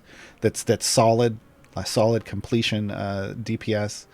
Lucius. Do you want just a solid support to back you up in variance? Dinar. Binwin is just niche fun. Binwin gets multi-hits on armored enemies and gets more attacks, like gets more hits off with each attack, like based off how fast if other people are attacking before him. And he's fun, but he's underpowered right now. They swung a little too far. He was broken OP. Based off item levels before. His original kit was bro. Someone was a Binwin main, and they spent an outrageous amount of money buying chests. This was back before speed champions and gem farming, where you could just ramp up with blacksmithing contracts. And they bought a lot of item levels for Binwin and broke Binwin to the point where Binwin just kept their old kit could ramp up attacks, and every extra attack does extra damage, and they could make Binwin attack infinitely until something died. So that was a problem. Binwin got changed. Now Binwin has problems killing things. So he swung a little too far back. Hopefully Binwin ends up in a season and gets the damage they deserve. Double X to the back. Slifer, can one choose in which core the experience from the season war is going into? No, it's specifically unaffiliated XP. So it's specifically this core. It's this picture. You can tell by the picture. It's the unaffiliated core. It's the core with the green gem. That's what gets it. It even says here, unaffiliated Modron core XP. So no. Sure one had to have all the secret codes been found? No. There was a new one. There was a new one found. Hold on, folks. There was one found this morning, I think. And this is what there's a post on the subreddit someone made. I also put a comment in it with a bunch of past information based off past versions of this. But hey, here's one of the combos: 2023 hidden codes! ! It could be as simple as that. Most of them are going to be related to only a silver chest. Wow, usually those are golds. Blame Mars. No, I'm kidding. Usually the vast bulk of them, there will be one for every single event champion that came out last year, and probably one for the Evergreen, which was Blushi. A lot of those have been found so far. That 2023 hidden codes is the first one that's a non-champion one that I've seen, I think. So, yeah. Floresia just unlocked Zerial and Trials of Mount Tiamat. Nice. Working on Rhea. How do you forge legendary items? I'm going to pause. Oh, okay. No, I can finish this. Can you only forge those when the champions are in use? Happy Easter Sunday, and hope you're having a good weekend. So can you only forge those when the champions are in use? No. You can forge an item at any time. You can forge a legendary at any time. How do you forge legendary items? So the first thing you have to do is you have to go complete Trials of Mount Tiamat, or in some way get scales of Tiamat, these things right here. These are the resources you consume to create legendary items. Once you have some, you go here to the Forge. The Forge just got a rework, visual rework. I'll stay away from my opinions on that. It is better. It needs more. It's a little buggy for what I need for it. So I'm just going to switch to name sort. So oh, that's funny. Right now, I was like, why is Brother Uriah first? Right now, Brother Uriah is Brother Uriah, and quotation marks are going before the A. Oh, that's a niche situation. Okay. Basically, to forge a piece of legendary gear, you have to have scales, and that piece of gear has to be epic. It has to be purple. You can't turn anything of lower rarity into a legendary. The reason is because that's the way they made it, but also because the item even though legendary is referenced as a rarity, it's not. It doesn't increase the base effect of the item, which is what all other rarities do. Instead, it adds an additional effect to the item to the bottom of the card. So if I hover over this right now, you see my base effect is increased damage of all champions, but my legendary effect is increase the damage of all champions by 1% for each male champion in the formation. Right? So legendary is an extra that gets attached. So if we go back to what populates an item slot, because each champion has 6 item slots, you can have rarity in an item slot as a multiplier. You can have item level in an item slot as a multiplier. You can have gilding in an item slot as a multiplier. So right now we're seeing my rarity here is epic, my item level is 385, and my gilding is golden. Right? But then you can have legendary as a multiplier, and legendary adds a separate effect. The card is, in fact, a legendary epic item now, because it keeps both effects. And to raise the epic multiplier, you have to raise the item level. To raise the legendary multiplier, you have to raise the legendary level through the Forge. Now, cards just got a new multiplier, and we're going to come down here, and that's pigments. Now cards also, they have a 5th multiplier that are pigments. But there's 4 different pigments, so 4 potential different multipliers there. So cards, the item slot now has a lot of multipliers.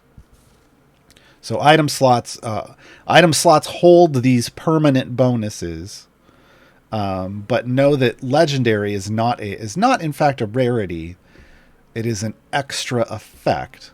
They treat it like a rarity. The hashtags at the top go all the way. The hash marks at the top go all the way up to 5 now, as if it's the 5th rarity. The jewels in the middle indicate 5th rarity, but it is an extra effect. Your card is both epic and legendary at the same time.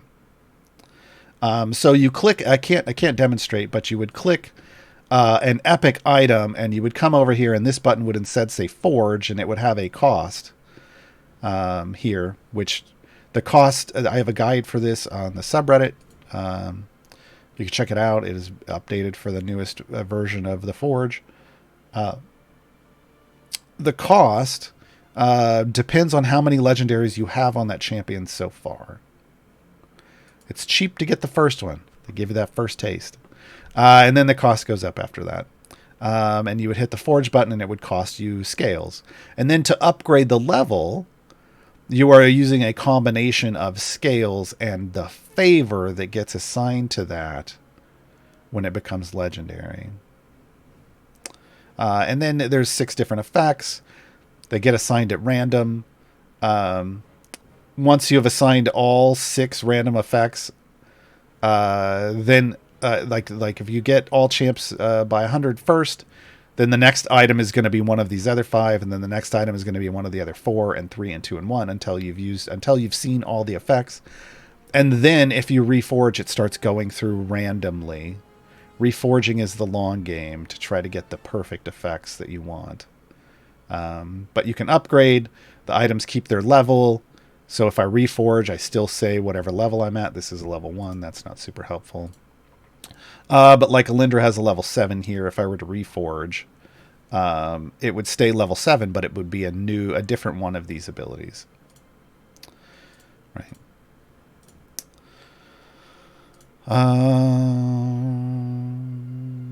Yeah. So they don't have to be in use. You can open that. You can open that at any point in time as long as you have the scales and they're an epic item. You're fine. You're fine. And I saw a question for Kokomatic. Can I have more than one pigment on an item? As long as it is a different pigment than the one you already have. Like right now, the only pigments we have are these marvelous support pigments, the frogs. Once you have one of these on an item, that's it. You can put one on a different item on that same champion. But marvelous support pigments can only go on champions with the support tag, which is why mine's on a Birdsong. Birdsong has a support DPS. Now there are going to be DPS pigments, they're going to be tanking pigments, and they're going to be healing pigments. So Birdsong could also, on this slot 1 item, have a DPS pigment once I get one of those. But again, not of the same type. It could have one of each pigment that champion qualifies for. Birdsong, only DPS support. Artemis, I keep coming back to Art. I'm just rubbing it in. Artemis can only get DPS pigments because Artemis is a pure DPS. Nerds, on the other hand, is DPS, support, tanking, and healing. Nerds can have all 4 pigments on all 6 items. Nerds can have 24 pigments. One day, Lurking Rider will have a nerds with 24 pigments. But yeah, so you can't double up on the same type of pigment. But you can have multiple pigments on a card as long as the champion qualifies for those pigments. If only nerds could do patrons. I don't think it's ever going to happen, but they had talked about it. They had talked about, after nerds became available in the gem shop, that they would be available, that maybe they would rework them, and it didn't happen. I am on record as stating that I think nerds should their price should go from 100,000 to 1,000 gems. And they should just be a new champion swap, a new player swap for Bruenor. They'd do great. They'd be a great option, a slot 1 option if you need an early tank or Bruenor just doesn't fit in a lot of event formations sometimes, and then that can really screw over a new player. So having an inexpensive early game swap and have them be nerds, I think would be great. But that's not the world we live in. Tushu McGee, do pigments stack additively or multiplicatively? Each pigment is its own multiplier, which means it's its own separate multiplier. So that means they all stack multiplicatively. That's the way just multipliers in general work. Yeah. Because you're not raising anything. You're just adding that multiplier to the card. It becomes its own unique multiplier. So, yeah. And this is kind of what we were talking about earlier, where what's the difference between putting 6 pigments like on 1 champion versus 3 on 2 champions? You'd have 6 total. Well, as long as you can use both champions, you're getting all 6 multipliers. It's the same as having all 6 on 1 champion. What gets problematic is if you can't use that 1 champion with all 6 multipliers in a variant, you've lost all your pigment power. alternately, if you're spreading it out around multiple champions and you can't use some of them, you've lost some power. Like, right, there's just trade-offs to how to do it. Personally, I'm going to be putting one pigment on on a bunch of different champions. Birdsong was just the first one. I got to figure out like 7 other champions. It's just the way I'm going to do it. But that doesn't mean it's the best way to do it. That's the way I'm choosing to do it.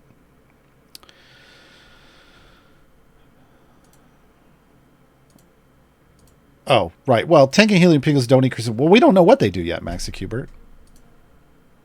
Because they're not in the game yet, to be honest. Yeah, I don't know how they're going to function because I don't. But support pigments currently are separate multipliers. That's all I can speak to currently because that's all that's in the game.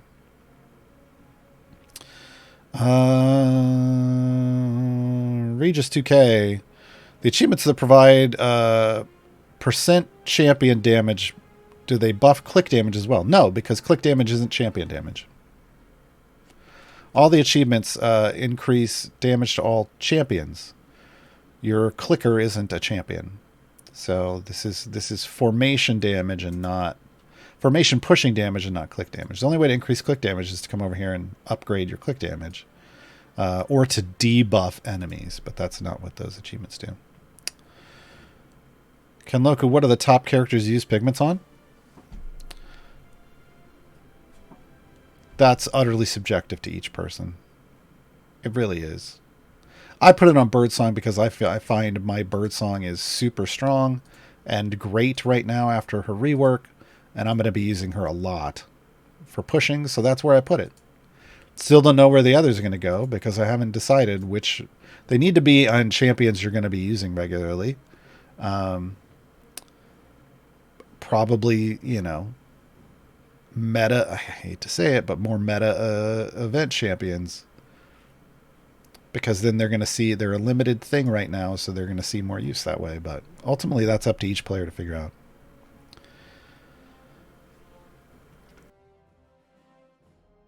All right, folks, that's going to be it for today. We're going to wrap up. We're going to go out with the song that I forgot to set up before, but is now set up. Dance Macabre, in honor of Miria's ultimate. In fact, we'll fire it off. Dance Macabre. That's all the C&E streams for this week. C&E streams will return Monday with a familiar request. Oh, wait. Will it?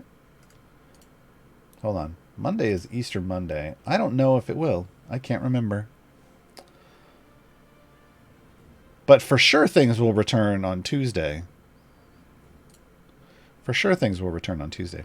However, I stream also on my channel, Twitch TV/Gaarawarr, spelled like it sounds. I stream Idle Champions on Mondays and Wednesdays. I don't take holidays. But I also stream other games on Tuesdays and Saturday afternoons. And hey, guess what, folks? It's about to be Saturday afternoon. In about an hour-ish, you can join me on my channel if you'd like to hang out. We have a good time. We're currently playing a game called Tunic. If you've ever been if you own Tunic and you haven't played it yet, do not come watch me. It's the kind of game you don't want to be spoiled about. But if you just don't ever plan on playing Tunic, come watch because it is amazing. I'm having so much fun. So maybe I'll see you in an hour. Otherwise, maybe I'll see you on Monday for Idle Chatter. That's the show I do on Mondays and Wednesdays. Have a great weekend, everybody. Bye.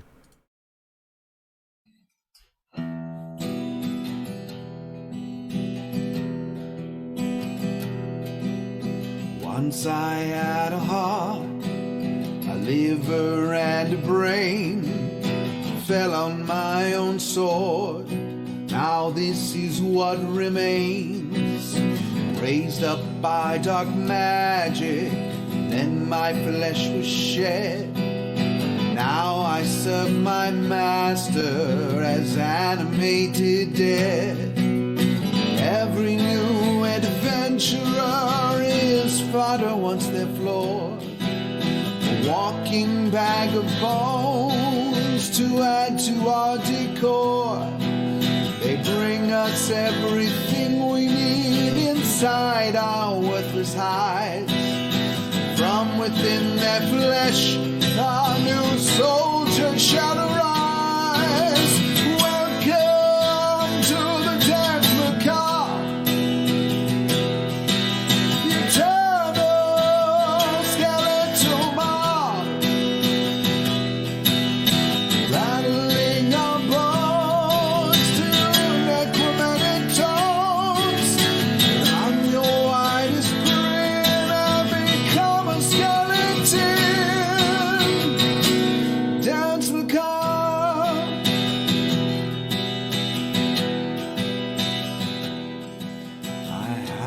no tongue with which to speak, no sinews guide my hand. Still I march in step to my dark master's command. I no longer love or hate, all my feelings left behind. I'll fight until I fall apart, final peace I cannot find. Clerics try to turn me